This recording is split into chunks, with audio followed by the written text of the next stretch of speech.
She'd convinced me, to go out after work to the pub across the street.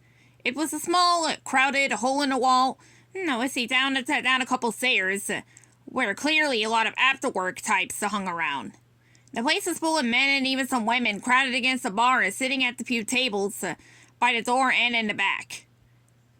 The air was so thick, with cigarette smoke, it made me cough at first.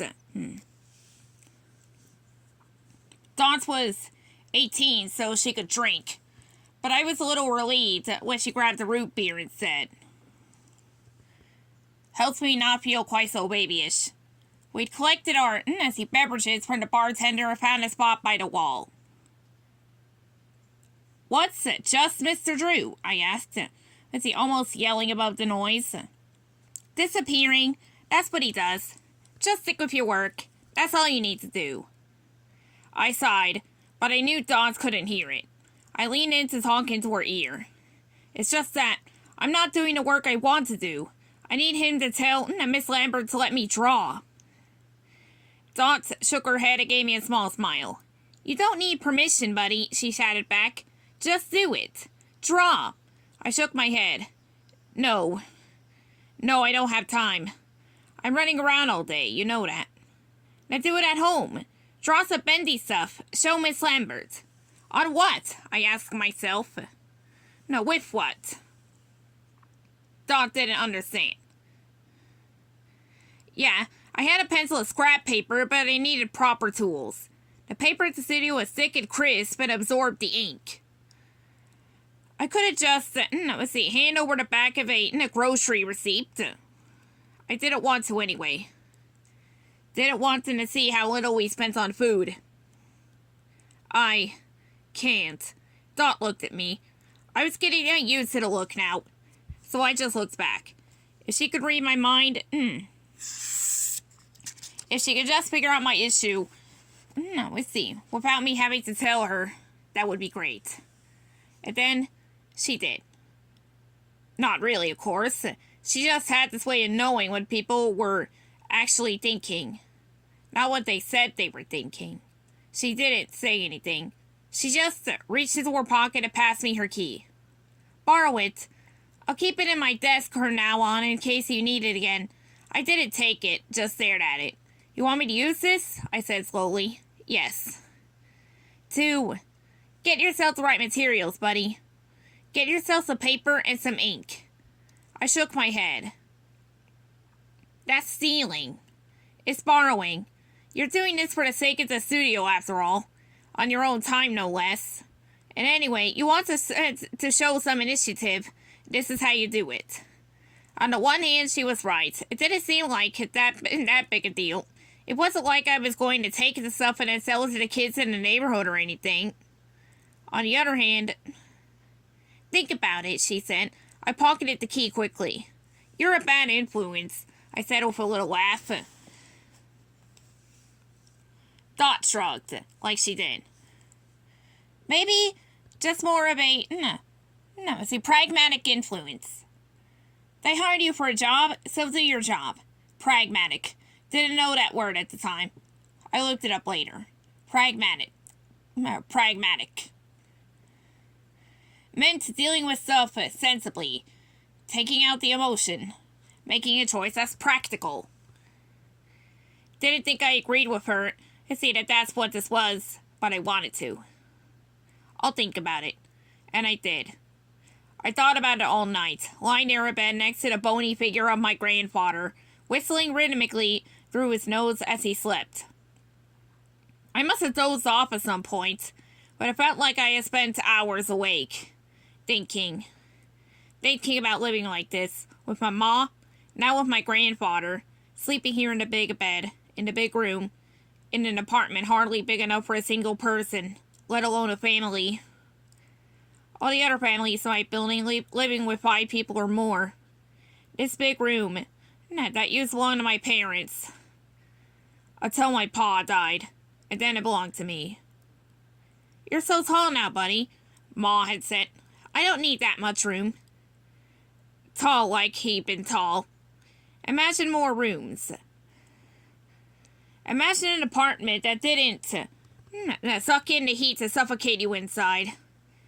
Imagine owning a suit. Couldn't borrow my paws.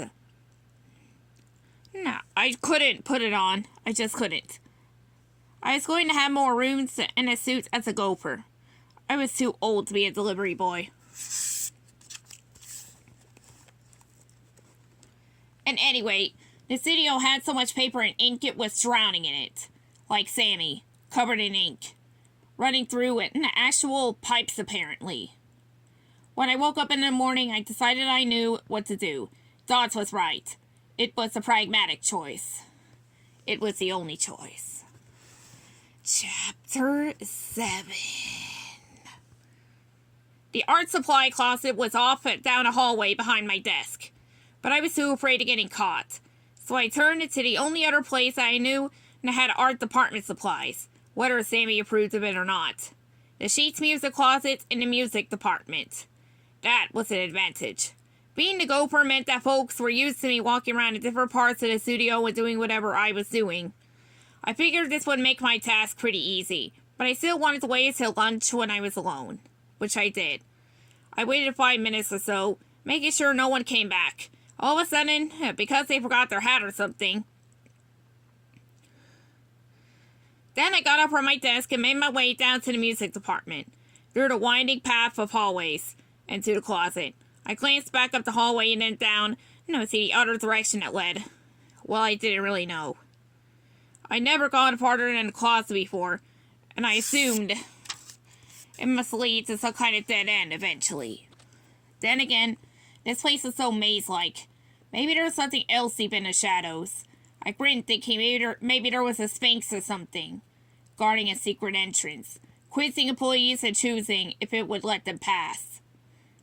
No more imagining. Stop it, buddy. I quickly unlocked the closet door, went inside, and pulled the chain for the light.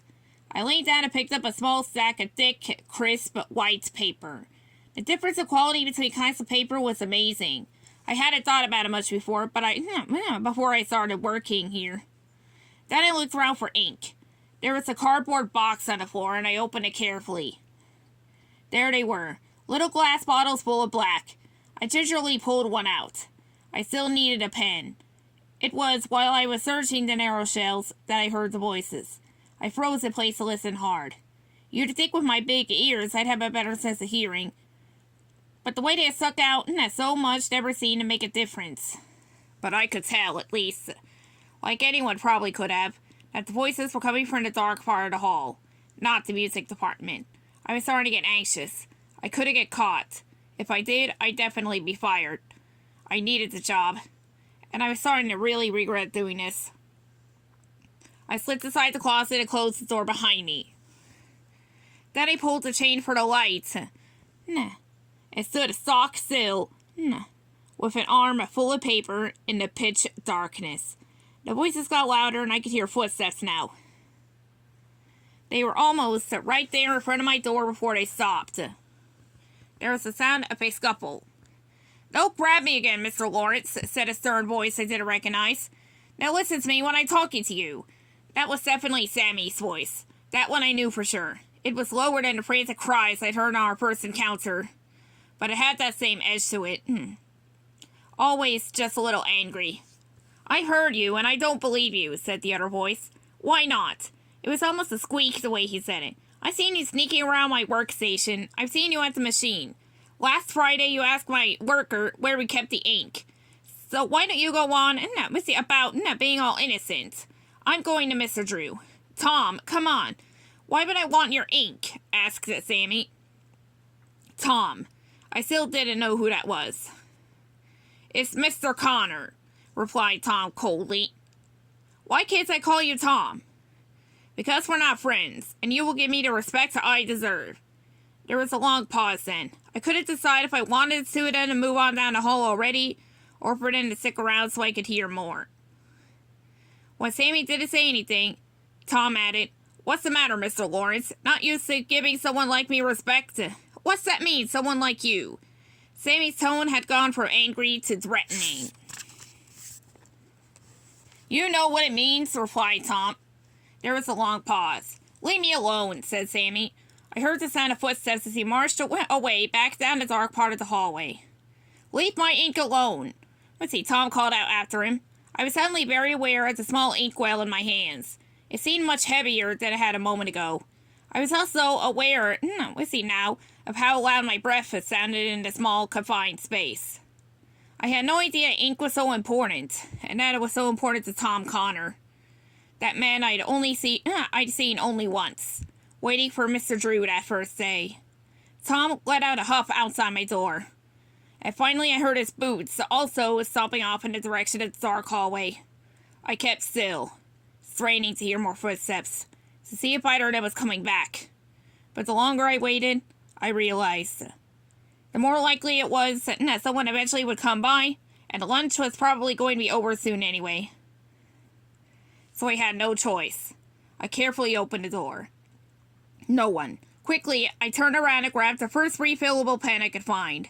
And then I was out of there, locking the door behind me, dashing back to my desk and hiding the supplies in the garbage bin under it.